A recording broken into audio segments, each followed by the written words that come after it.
탄핵안 표결 부결 이후 정치적 혼란이 상당할 것으로 예상됩니다. 네, 향후의 전국 전망을 김성환 평론가와 함께 짚어보도록 하겠습니다. 네, 안녕하십니까? 안녕하세요.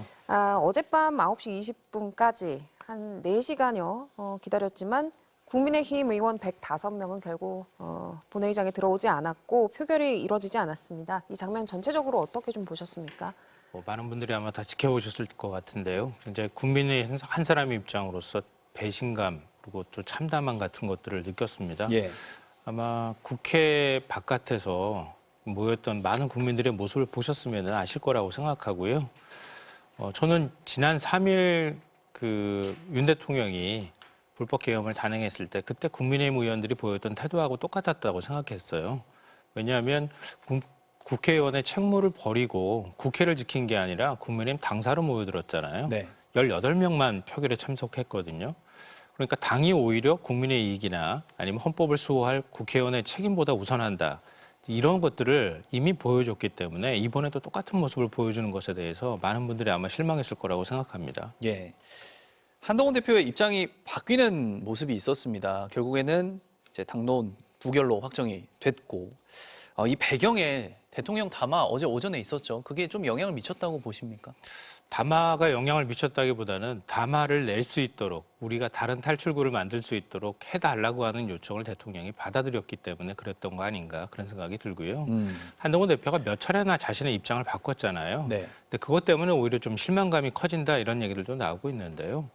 그러니까 한동훈 대표가 지금 국정 주도력을 가지고 뭔가 이 사태 수습을 질서 있게 하겠다고 얘기하고 있지만 그 몇 번의 자신의 입장을 번복하는 과정들을 보면 알겠지만 결국 당내 의원 또 친윤계에 끌려다닐 수밖에 없는 처지였다.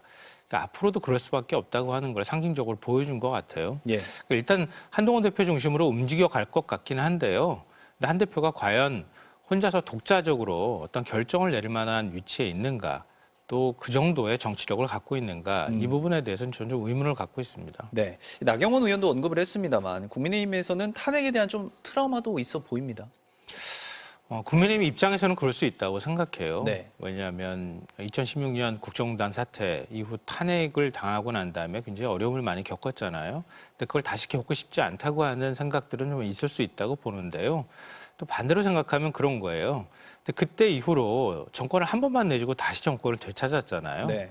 그러니까 국민들한테 평가를 제대로 받기만 하면 언제든 정권을 되찾아올 수 있다고 하는 거거든요.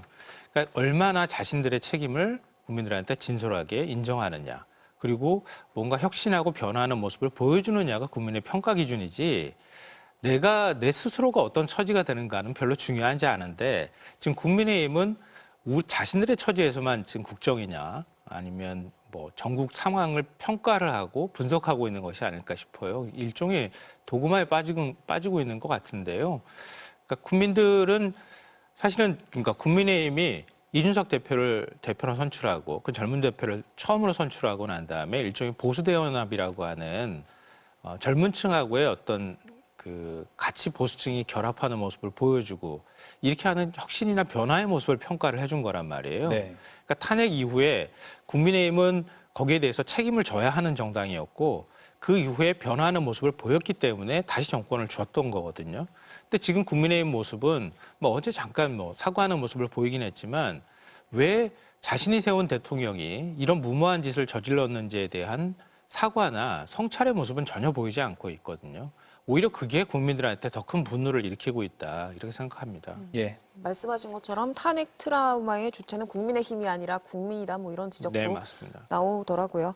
자, 그러면 이제 대국민 담화 주요 내용을 좀 하나하나 뜯어보겠습니다. 먼저 첫 번째 12월 3일 계엄 당일에 혼란과 불편이 들어 송구스럽다라면서 이제 사과를 했고요. 이제 두 번째로는 2차 계엄은 없을 것이다. 그리고 세 번째, 법적, 정치적 책임을 회피하지 않겠다. 이제 네 번째로는 자신의 남은 임기와 전국 안정 방안을 당에 일임하겠다.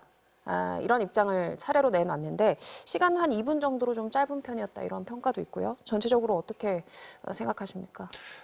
저뿐만 아니라 많은 분들이 박근혜 대통령 담화를 떠올렸을 거라고 생각해요. 네. 저도 역시 박근혜 대통령 담화를 다 찾아서 읽어봤거든요. 그때 담화보다도 못한 부실한 대국민 담화였다 이렇게 생각하고요. 윤 대통령이 그동안에 보여준 모습하고 비교해보면 정확한 답이 좀 나올 거라고 생각하거든요. 지난달 7일 기자회견을 열었잖아요. 그때 그 한마디로 그 기자회견을 정리하면 어쨌든 사과였거든요. 예. 뭘 사과하는지를 얘기하지 않았어요. 이번에도 역시 사과했는데 어쨌든 사과합니다. 그러니까 뭘 사과했는지를 알 수가 없어요. 그러니까 윤 대통령이 얘기한 것처럼 절박함에서 나는 비상계엄령을 발동했고 그리고 난 다음에 국민들께 불평과 놀라움을 줬다.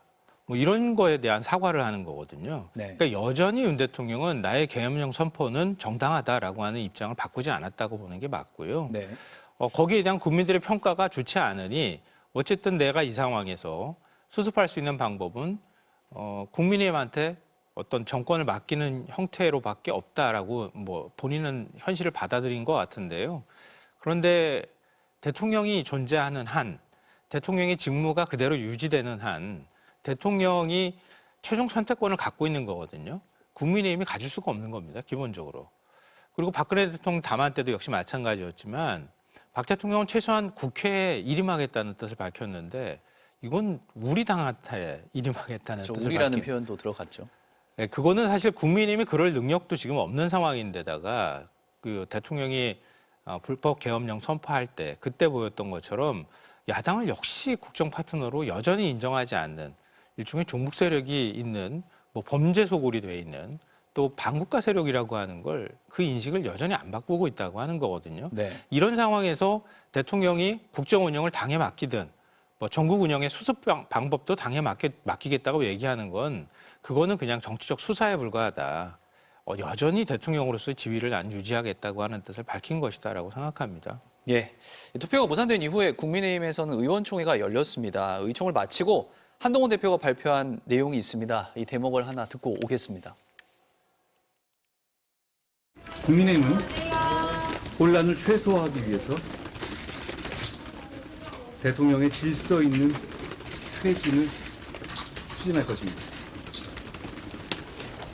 이미 대통령은 자신의 임기에 대한 당의 결정을 따르겠다고 한 바 있으니 혼란은 없을 것입니다. 오직 대한민국과 국민의 최선인 방식으로 국민들께서 불안해하시지 않게 예측 가능하고 투명하게 추진할 것입니다. 그 과정에서 민주당과도 협의할 것입니다. 대통령 퇴진 시까지 대통령은 사실상 직무 배제될 것이고 국무총리가 당과 협의하여 국정 운영을 차질 없이 챙길 것입니다.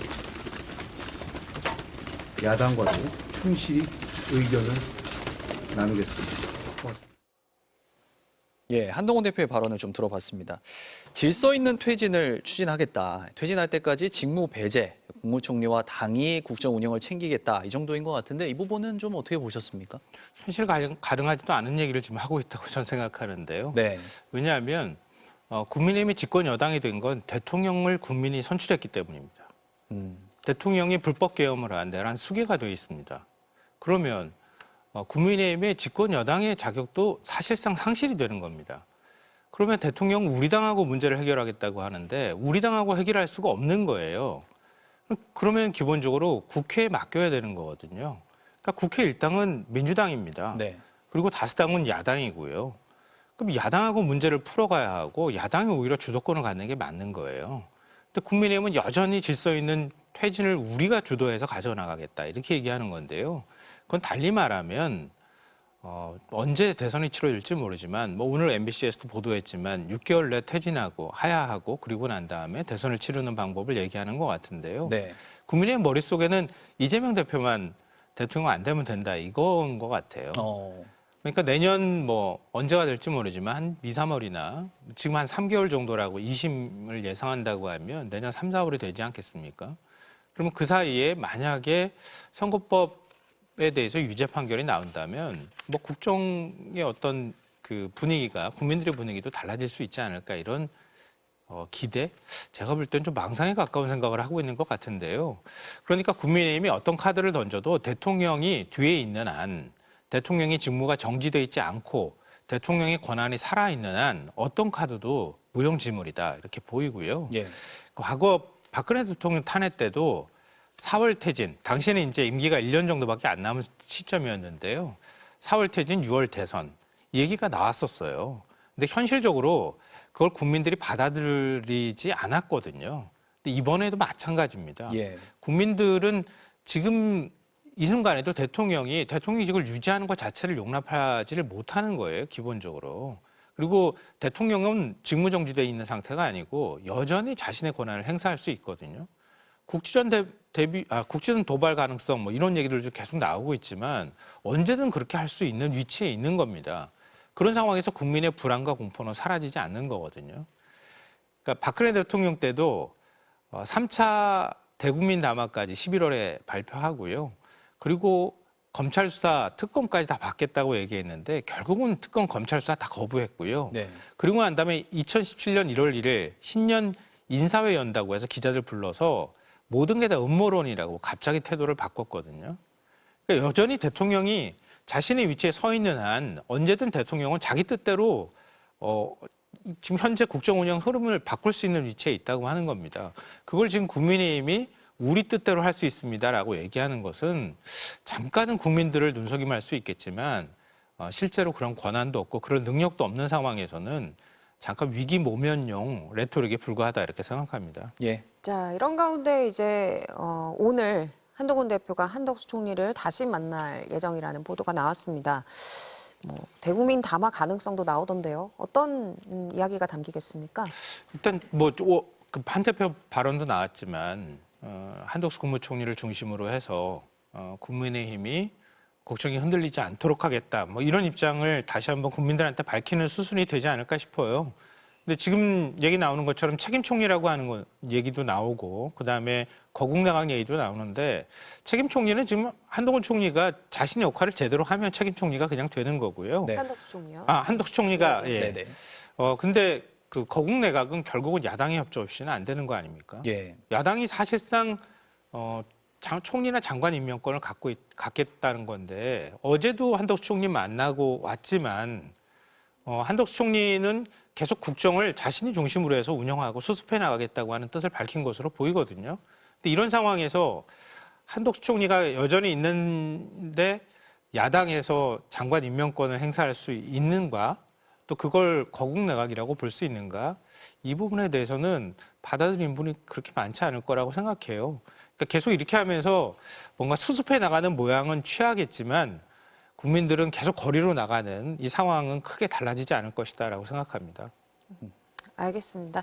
자, 이번에는 더불어민주당의 이재명 대표의 발언을 잠깐 듣고 오겠습니다. 그러나 국민 여러분, 우리는 그리고 대한민국 국민들은 결코 포기하지 않을 것입니다.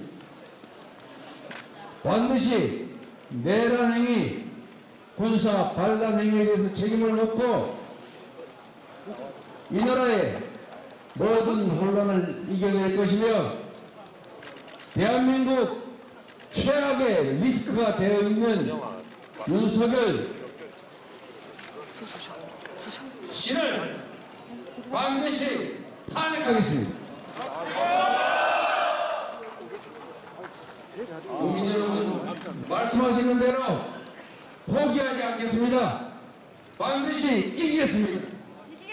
크리스마스에는 연말 연시에는 그때까지는 이 나라를 반드시 정상으로 되돌려서 여러분께 크리스마스 연말 선물로 돌려드리겠습니다. 예, 민주당 이재명 대표의 발언을 듣고 왔습니다. 연내에 이 나라를 정상화하겠다고 말을 했어요. 일단은 다음 주에 탄핵안 다시 발의하겠죠? 네, 그럴 것 같고요. 긴거리 특검법도 역시 마찬가지로 재발의할 겁니다. 그러니까 아마 이런 일들이 계속 반복되지 않을까 그렇게 생각하는데요. 그리고 그 외에도 이제 청문회도 있고 국정조사도 있고 이런 것도 동시에 같이 추진하지 않을까 생각하거든요. 그러니까 지금 우리가 보고 있는 어제 본 것처럼 이런 일들이 반복될 가능성은 여전히 있다 이렇게 보이는데요. 그런데 민심을 이기는 정치는 없다고 하잖아요. 국민 민심들이 계속 이제 아마 박근혜 대통령 때도 마찬가지였지만 여론조사 결과나 이런 것들이 나올 거예요. 제가 볼 땐 10% 이하로 떨어질 겁니다. 윤 네. 대통령 지지율도. 그걸 국민의힘이 계속 확인하는 한 국민의힘이 사퇴 수습할 수 있는 어떤 동력을 만들기는 매우 어렵다 이렇게 보고요. 제가 오히려 주목해서 보는 거는 국회도 국회지만 국정수행이 지금 불가능한 상황이잖아요. 그동안의 검찰은 사실 윤석열 대통령이 지배했다고 해도 과언이 아니거든요. 근데 검찰, 경찰도 역시 마찬가지고요. 지금 그 불법 계엄 사태에 대한 그 수사가 5개 기관에서 동시에 시작된다고 얘기를 하고 있거든요. 네.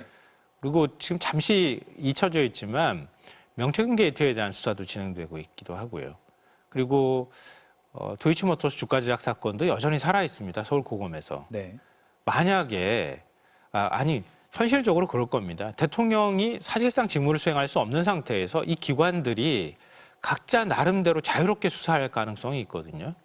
이러면 수사의 속도가 한번 붙기 시작하면 걷잡을 수 없이 많은 내용들이 나올 겁니다. 오히려 저는 그게 훨씬 더 큰 위험 요소가 될 거다. 지금 그 국민의힘 입장에서 또 대통령 입장에서. 근데 그런 것들이 계속 하나하나 추가적으로 언론에 보도되고 이러는 상황이 반복된다면 국회에선 탄핵안이 발의돼서 올라가고 국민의힘은 거기서 어떤 방식으로든 대처를 해야 되고 계속 그 사이에 새로운 추가 의혹과 새로운 사실들이 폭로되고 이런 일들이 반복되는데 국민의힘이 과연 대통령이 질서 있게 그냥 하야하거나 이렇게 해서 임기 단축 개헌을 하면 됩니다라고 본인들은 생각할 수 있겠지만 임기 단축 개헌이라는 것도 국민의힘이 얘기는 할 수 있겠지만 야당이 동의하지 않으면 어떻게 개헌이 됩니까? 그것도 예. 불가능한 일이거든요. 그러니까 현실 가능하지 않은 얘기를 계속 반복해서 얘기하면서 국민들은 계속 거리로 나오는 현상들이 반복되고 야당에서는 좀 더 공세를 더 거세게 할 가능성이 높기 때문에 막기 어려운 파도가 계속 밀려올 가능성이 높다고 생각합니다. 예. 탄핵안에 앞서서 김건희 특검법 표결이 있었습니다. 그때 이탈표가 6표가 나왔는데 탄핵안 표결에 좀 변수가 될까요? 어떻습니까? 김건희 특검법은 막을 수가 없어요. 제가 볼 때는. 왜냐하면요. 대통령이 권한을 행사하지 않겠다고 공언을 한 거 아닙니까? 국민들한테. 그러면 다시 재발이 됐을 때 윤석열 대통령이 거부권 행사할 수 있습니까? 행사하는 걸 국민들이 어떻게 받아들일까요? 거부권 행사하기 어렵다고 봐요. 예. 거부권 행사하더라도 국민들이 그건 모순에 빠지게 되는 거잖아요, 당장. 그러니까 그 부분에 대해서 국민의힘은 굉장히 고민스러운 상황에 처하게 될 것이다라고 보이고요. 이탈표는 점점 지금 늘어나고 있는 상황이잖아요. 2표만 지금 이탈하면 다시 대통령이 거부권을 행사하더라도 막기 어려운 상황이거든요. 그러니까 친한계다 친유계다 이제 구분하기도 좀 어려운 상황이 돼버렸지만 최소한 국민의힘 내부에 있는 의원들이 이 부분만큼은 우리가 더 이상 막기 어렵다고 얘기할 가능성이 높아요. 그러니까 만약에 그 김건희 특검법이 통과돼서 특검이 가동된다고 하면 김건희 특검법 하나로만 끝나지는 않을 거거든요. 그러니까 관련돼 있는 의혹들을 다 수사하게 되는 현상들이 나타날 거고요. 거기에 연계해서 말씀드렸던 것처럼 불법 계엄에 대한 수사까지 동시에 들어갈 경우에 6개월 내 질서 있는 퇴진 이거는 제가 볼 때는 불가능하다. 3개월도 견디기가 어렵다고 생각합니다. 예. 김성환 시사평론가와 함께 이야기를 좀 나눠봤습니다. 오늘 말씀 고맙습니다. 네.